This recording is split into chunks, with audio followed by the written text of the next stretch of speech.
how does Evolve balance some of the risks of, harvesting some yield, generating rewards, with managing things like liquidity? Maybe we could talk a little bit about how that works in a fund where you have create redeems and other things like, some of the risks that maybe some folks aren't aware of. Yeah, for sure. So first of all, we only stake 50% of the Solana, and we could stake less, but that's the level that we're setting it at. So we don't stake all the fund assets. The other reason that we like Solana from a staking perspective is that the unbonding period, which is when you want to unstake some to get it back from being staked, is a 3-day window.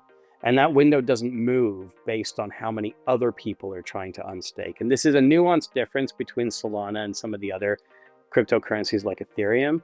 But it's relevant when you're running a daily liquid ETF, because you always want to make sure you can meet an investor redemption, because you don't know any given day. Some investors might come in and say, I'm selling my fund because I want to take money and do something else. And they need to get their money back. They can't be sitting around waiting for you, say like, oh, hang on a second, I got to unstake something. I'll see you, in a few weeks. That doesn't work. So you have to make sure liquidity is the number one most important thing. Of the 50% that we can stake, we actually chop it up into smaller chunks that we stake as individual amounts. And we work with Coinbase, who is our custodian for the fund, that runs all their own staking infrastructure. So that means the validator machines that are on the Solana network that are helping to validate that you were putting your Solana into in order to get the staked rewards, all of that infrastructure is run by Coinbase. So it's all exactly the same security infrastructure.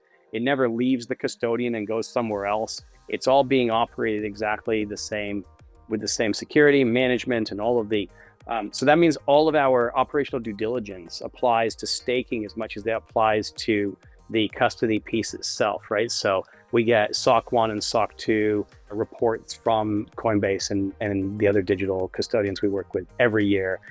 They're audited, right? We are heavily audited. So all of this stuff is very transparent. And as we got into staking for the first time, we were working with our auditor, EY, to make sure that they were comfortable with what they were seeing on screen. So if they look into Coinbase's system, they can see what's staked where.